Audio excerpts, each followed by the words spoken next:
अस्सलामुअलैकुम वरहमतुल्लाहि वबरकातुहू।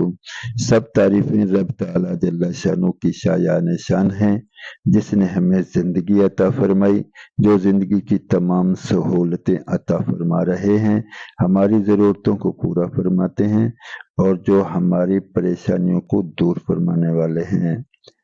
लाखों करोड़ों अरबों खरबों दरूद व सलाम अला मुहम्मद व अला आलिहि व असहाबिहि व बारिक वसल्लम।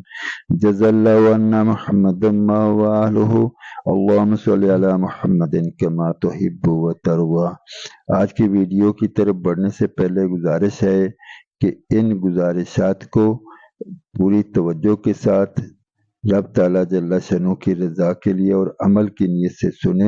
दोस्त अहबाब अजीज़ व अकारब में इसको शेयर करें। मुमकिन है जिसको ये बात पहुंचाई जा रही हो वो हमसे ज़्यादा अमल करने वाला बन जाए। अगर ऐसा हो गया तो उसकी मग़फ़िरत भी होगी और इंशाअल्लाह हमारी भी मग़फ़िरत का ज़रिया और सबब बनेगा। तो चलें बढ़ते हैं आज की वीडियो की तरफ। हमारी आज की वीडियो का उन्वान है आमाल की जज़ा, यानी अच्छे आमाल करेंगे तो उनका बदला अच्छा मिलेगा और अगर बुरे आमाल हो जाएंगे तो उनका बदला भी बुरा आएगा। जामिया तिर्मिज़ी हदीस नंबर 2211 में हज़रत अबू हुरैरा रज़ी अल्लाह अन्हु से रवायत है कि रसूल मुकर्रम सल्लल्लाहु अलैहि वसल्लम ने इरशाद फरमाया, जब माल गनीमत को अपनी ज़ाती दौलत समझा जाने लगे, अमानत को माल गनीमत समझा जाने लगे, यानी अमानत को अदा करने की बजाय खुद इस्तेमाल कर लिया जाए, रात को तावान समझा जाने लगे, या खुशी से देने की बजाय नागवारी से दी जाए, इल्म दीन के लिए नहीं बल्कि दुनिया के लिए हासिल किया जाने लगे, आदमी बीवी की फर्मा बरदारी और माँ की नाफरमानी करने लगे, दोस्त को करीब और बाप को दूर करे, मस्जिदों में खुल मखुल्ला शोर मचाया जाने लगे, कौम की सरदारी फासक करने लगे, कौम का सरबराह कौम का सबसे जलील आदमी बन जाए, आदमी का इकराम इसके शर से बचने के लिए किया जाने लगे,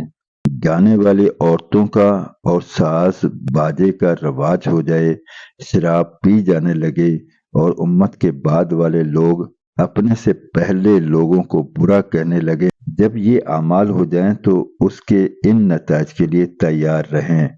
इस वक्त सुर्ख आंधी, जलजले, जमीन में धंस जाने, आदमियों की सूरत बिगड़ जाने और आसमान से पत्थरों के बरसने का इंतजार करना चाहिए। ऐसे ही मुसलसल आफात के आने का इंतजार करो, जिस तरह किसी हार का धागा टूट जाए और इसके मोती पे दर पे जल्दी जल्दी गिरने लगते हैं। बुरे नताज और बुरे हालात से बचने के लिए नबी मुकर्रम सल्लल्लाहु अलैहि वसल्लम का एक इरशाद पाक मसनद अहमद जिल्द 5 सफ़ा 238 पर है। हज़रत मुआज़ रज़ी अल्लाह अन्हु फरमाते हैं, रसूल मुकर्रम सल्लल्लाहु अलैहि वसल्लम ने मुझे 10 बातों की वसीयत फरमाई, जिनमें यह है, अल्लाह ताला के साथ किसी को शरीक न करना, अगरचे तुम्हें कत्ल कर दिया जाए और जला दिया जाए, वालिदैन की नाफरमानी न करना, अगरचे वो तुम्हें इस बात का हुक्म दें कि बीवी को छोड़ दो और सारा माल खर्च कर दो, फर्ज नमाज जानबूझकर न छोड़ना, क्योंकि जो शख्स फर्ज नमाज जानबूझकर छोड़ देता है वो अल्लाह ताला जल्ल शअनु की जिम्मेदारी से निकल जाता है। शराब ना पीना, क्योंकि ये हर बुराई की जड़ है। अल्लाह ताला जल्ल शअनु की नाफरमानी न करना, क्योंकि नाफरमानी की वजह से रब ताला जल्ल शअनु की नाराजगी उतरती है। मैदान जंग से ना भागना, अगरचे तुम्हारे सब साथी हलाक हो जाए। जब लोगों में मौत वबा की सूरत में आम हो जाए, जैसे ताउन वगैरह, और तुम इनमें मौजूद हो तो वहां से ना भागना। घर वालों पर अपनी हैसियत के मुताबिक खर्च करना, तरबियत के लिए इन पर से लकड़ी न हटाना, इनको रब ताला जल्ल शानु से डराते रहना। ज़कात शरीफ में इस हदीस से मुतल्लक फरमाया गया है। इस हदीस शरीफ में वालिदैन की अताअत के बारे में जो इरशाद फरमाया है वो अताअत के आला दर्जा का बयान है। जैसे इसी हदीस शरीफ में ये फरमान کہ اللہ تعالیٰ جل شانہ کے ساتھ کسی چیز کو شریک نہ کرنا، اگرچہ تمہیں قتل کر دیا جائے اور جلا دیا جائے، اعلیٰ درجہ کی بات ہے، کیونکہ ایسی صورت میں زبان سے کلمہ کفر کہہ دینے کی گنجائش بھی ہے جبکہ دل ایمان پر مطمئن ہو۔ رب تعالیٰ جل شانہ برے اعمال اور ان کے برے نتائج سے ہماری اور تمام مسلمانوں کی حفاظت فرمائے، کیونکہ ایک حدیث پاک میں نبی مکرم صلی اللہ علیہ وسلم کا ارشاد ہے کہ جیسے اعمال اوپر جاتے ہیں ایسے ہی اوپر سے حالات کے فیصلے آتے ہیں۔ تو ظاہر سی بات ہے کہ جب ہم پھول اوپر کو پھینکیں گے تو اوپر سے پھول ہی برسیں گے، اگر اوپر کو پتھر اچھالیں گے تو پتھر ہی آئیں گے۔ جیسے ہم اعمال کرتے ہیں ویسے ہی حالات دنیا میں آتے ہیں۔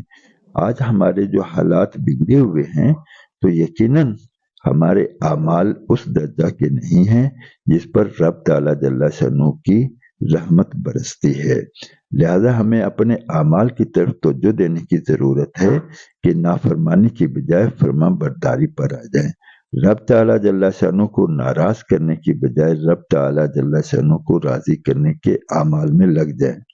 اگر ہم رب تعالیٰ جل شانہ کو راضی کریں گے تو رب تعالیٰ جل شانہ فیصلوں کو بدلنے پر قادر ہیں، قادر تھے، قادر رہیں گے، ان کے فیصلوں کے اندر کوئی دخیل نہیں ہو سکتا، اس میں کوئی اثر انداز نہیں ہو سکتا، جو اللہ چاہتے ہیں سو ہوتا ہے، اور رب تعالیٰ جل شانہ راضی ہوتے ہیں صرف اور صرف محمد رسول اللہ صلی اللہ علیہ وسلم کی تابع داری کرنے پر۔ تو اللہ رب العزت نے بشارتیں سنائی ہیں، تو ہم خود اپنی ذات سے اس بات کی کوشش کریں کہ ہمارے سے کوئی بات بھی خلاف سنت نہ ہو، اور ہر بات میں ہم علماء کرام سے پوچھ کر اپنی زندگی کو ترتیب دیں، اور زندگی ایسے گزاری جائے جس سے رب تعالیٰ جل شانہ راضی ہوں، اور اپنے دوست احباب عزیز و اقارب اور دوسرے مسلمانوں کو بھی رب تعالیٰ جل شانہ کی فرما برداری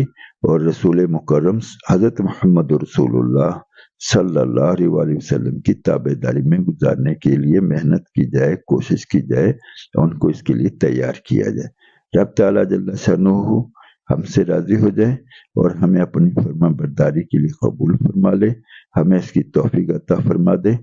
اب تک کے لیے اتنا ہی، انشاءاللہ ملتے ہیں اگلے ویڈیو میں۔ جزاکم اللہ خیر و احسن الجزا۔ السلام علیکم ورحمۃ اللہ وبرکاتہ۔